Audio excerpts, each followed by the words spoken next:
In development for the Xbox One, PS4, and PC, Flying Wild Hog's Shadow Warrior 3 is a unique title in a season full of high-profile releases.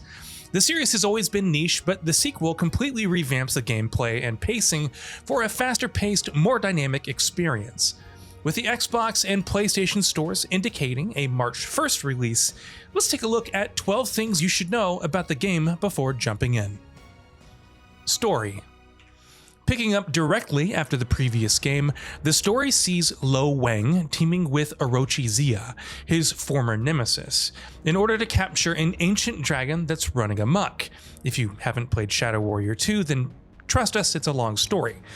To do this, some magic, a dragon's egg, and a mask are necessary.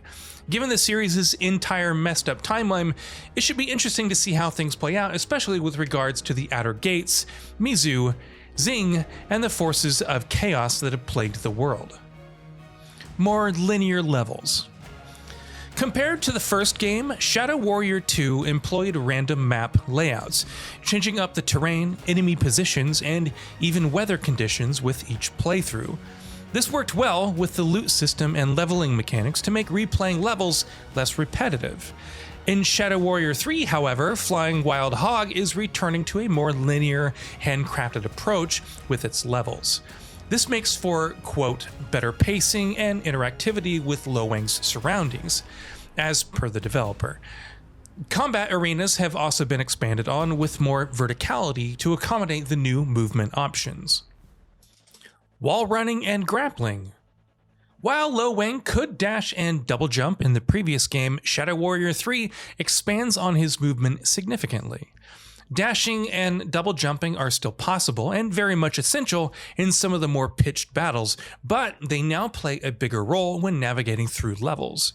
In addition, Wang can also wall run and use a grappling hook.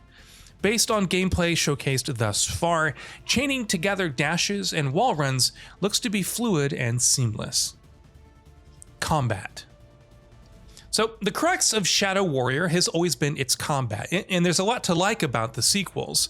Along with an arsenal that includes firearms and his trusty dragon tail katana, Wang can also execute weakened foes.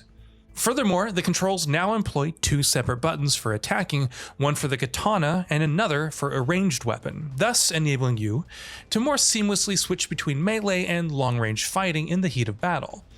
Special attacks also feel more responsive as a whole, and it's possible to boot enemies or palm thrust enemies to push them away. You can also use the grappling hook in cool ways during combat, like pulling Wang towards an enemy or grappling an explosive barrel and then throwing it into a group. New weapons. For all the time he's spent mastering the blade, Wang has no qualms about using guns to get the job done. Shadow Warrior 3 knows this and gives you some fairly potent weapons for mowing down hordes. Along with the katana, there's also the Crimson Bowl grenade launcher, which reloads after every shot, and the Outlaw, a 6-shooter. You also have dual SMGs in the form of the sidekicks, which are great when ducking and weaving through hordes in the arena. Other options that have been spotted include a shotgun with a revolving barrel and a railgun-esque weapon with a short charge between shots. While it seems doubtful that there will be 70+ weapons like in Shadow Warrior 2, there's still plenty of diversity to be had. Weapon upgrades. Each weapon has its share of upgrade options, starting with the Outlaw, which can either set enemies on fire with its shots or cause them to explode on headshot, thus damaging other foes in the process. The sidekicks can be upgraded to paralyze enemies on hit, while the Crimson Bowl has an upgrade that bestows homing shots.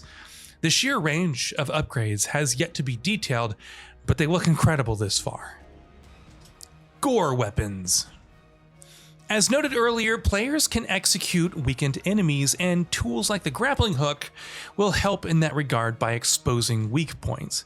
But aside from looking cool, there's a more tactical purpose to executions thanks to gore weapons. These are essentially parts of an enemy that can be weaponized for Wang's benefit. For example, executing the gassy Oberian enemy nets you double trouble, which are dual miniguns which can make mincemeat of enemies. Seeking Shokira, on the other hand, bestows the Seeking Eye on execution, which focuses its attacks on your current target, slicing through it multiple times. Enemies. Gassy Oberion and Seeking Shakira are only some of the foes you'll encounter throughout the campaign. Others include Hattori, who wields dual blades and a two-handed sword, thanks to having 4 arms, along with Slinky Jakku, which laughs constantly as it bounces through the arena.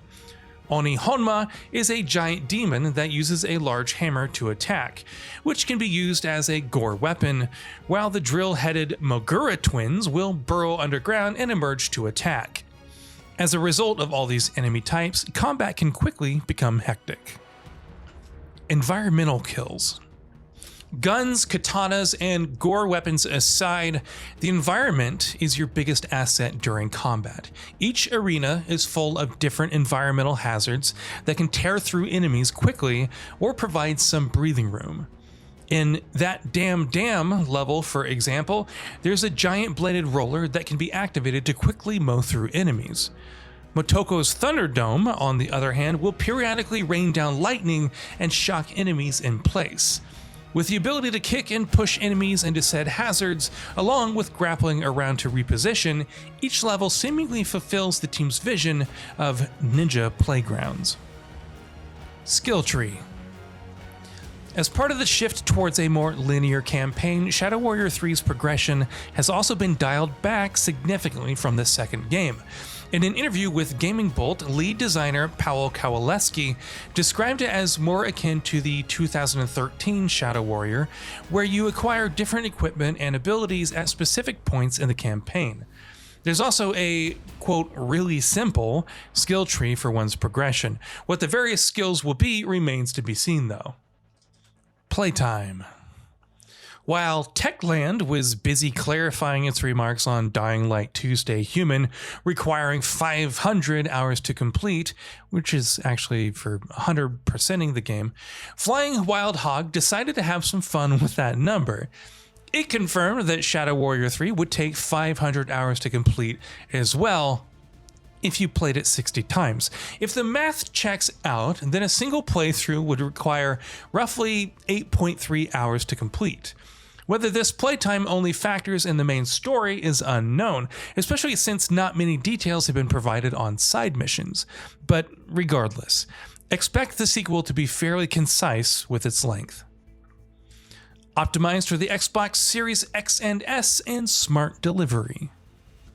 Flying Wild Hog hasn't officially confirmed whether Shadow Warrior 3 is coming to the Xbox Series X and S and PS5 or not.